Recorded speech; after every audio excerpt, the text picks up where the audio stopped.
with the paper strip on motel toilets. I feel like I'm peeing on a beauty pageant contestant. Not that it would have been the first time. No. Let's not start off that way, Larry. Come on. All right, show of hands. Who adores Brussels sprouts? Tony Clayton Powell. Larry, nice to see you. Good to be here with you. You know Mrs. Imus, right? I Hello. do. How's Cody? Cody? Your son? No, Stop it. Oh. That's a different woman. You know, you remind me of little Angie Dickinson. Remember her? Yes, I do. I hit that, you know. What you want? Oh, yeah, she was insatiable. Oh, okay. Loved the potty talk. We had to break it off, though, because Sinatra got, a little upset. Larry, Funny, do you she have never mentions that in her interviews about you. Should I? Do you have questions for Dave? Yeah. Should I be wearing cloth diapers? Because the disposable ones are real convenient and. Well, organic cloth you can use, or I don't think those tushies are without the bleach and the chemicals in them. If they fit you, though, I don't know if they'll fit you. They need to make those adult diapers healthy, like they do for babies now. They're real comfortable. I'm peeing in one right now. And you're not being environmentally friendly then, so. Yeah. What does your wife say about that? I don't really listen to her. Tell me about toxins. Are they bad for you? Yes, they are. Do you know what a toxin is, Larry? Well, I grew up next to a coal-burning asbestos factory. My mom smoked 3 packs of Chesterfields a day and drank 5 martinis every night. All the 9 months she carried me, and I'm 106, so. You are a walking miracle. Absolutely. You're toxic. You say plastic. This is really magic, isn't it, folks? This Larry and my wife talking. This is radio magic. Well, he's not asking me questions. It's all about him. It's always about Larry. Plastic baby bottles, BPAs. Yes. What should we do instead of those? Well, BPAs are bisphenol A. It's a chemical that has been known now and proven to be a hormone disruptor. It leaches into the breast milk or the formula, whatever's in the baby bottle, water, and it's bad for our children. But could it be good for a menopausal woman? Definitely not. A hormone disruptor? No, and you don't want those hormone disruptors. How about breastfeeding? Breastfeeding should... Yes, breastfeeding is probably is absolutely the healthiest. Should my wife boil the nipples first? Here's what everyone in America wants to know. Yes. If you could be anyone in the Justice League, who would you be? I'd be Aquaman. I'm assuming you'd be Wonder Woman. Lying there in bed, rolling over, looking at the guy next to you, and you wonder what the hell you were thinking. Apple cider vinegar. Your thoughts? You need to bathe in apple cider vinegar and detox. Larry. Hey, how come when I eat asparagus, my pee smells funny?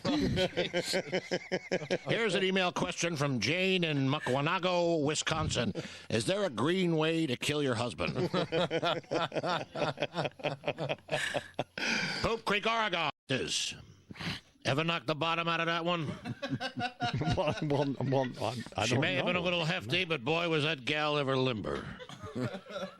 Had a rubber fetish, used to make me wear dishwashing gloves before I did her. We had a threesome with Ernest Borgnine once, back when he was on McHale's Navy. Lovely guy. Cries in bed. Well, I wasn't aware of that, so... And the aforementioned Larry King. Good morning, Mr. King. Morning, Slappy. Word to your mom and dad, playa. You feeling me? Well, Wilma Flintstone or Betty Rubble? Your thoughts? Betty, of course. You just know she was a goer. Pretty hot for a woman who's two-dimensional. I'd like to bam-bam that boy, let me tell you. And that's the subject today, gang. Cartoons.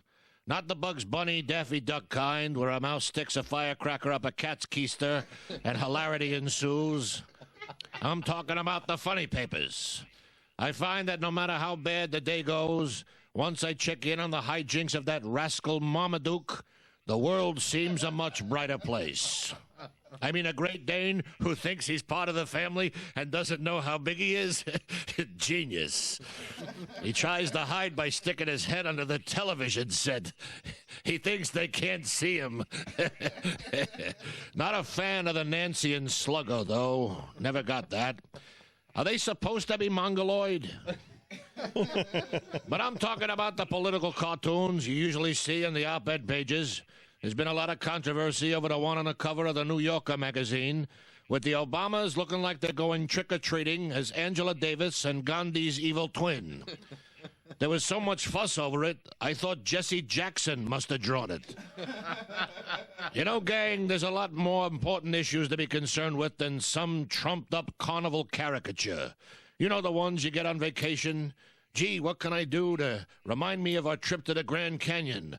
I know, I'll get a crayon sketch of me on a skateboard with a Mount Rushmore-size head and a caption that reads, "Here comes trouble." But what I don't understand is Popeye and Bluto fighting for 75 years over the homeliest woman on the face of the earth. I mean, I'm sure Olive Oyl is a lovely gal, but it's got to be like banging a wicker basket.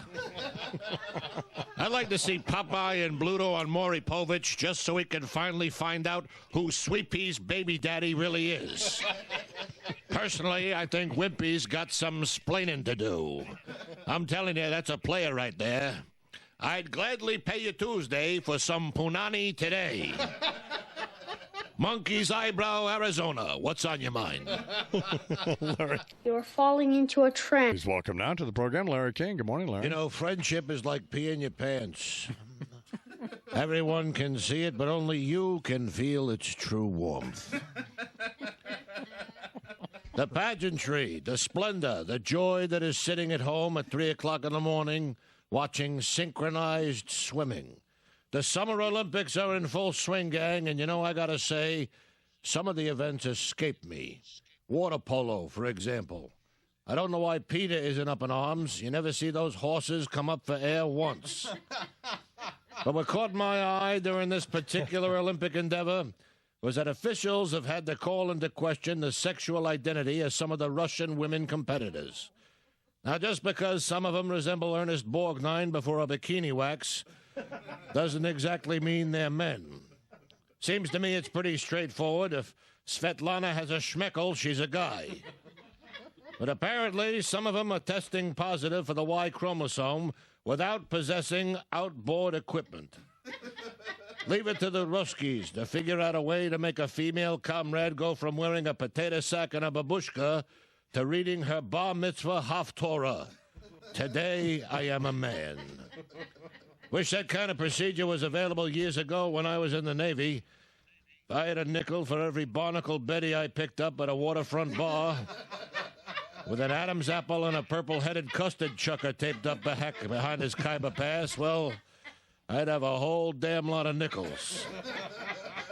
Lost my virginity on shore leave in Manila to what I thought was a smallish, square-jawed lady named Corazon, but who turned out to be a hairless farm boy named Bayani.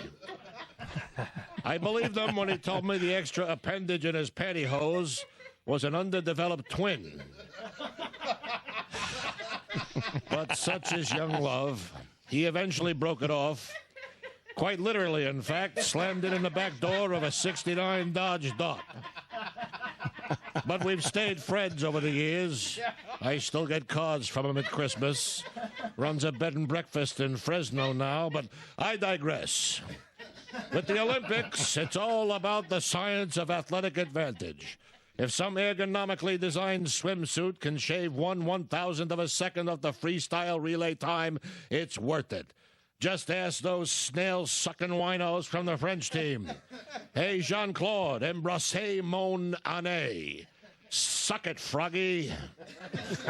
Hump Tulips, Washington. What do you got? Larry King here on the Imus.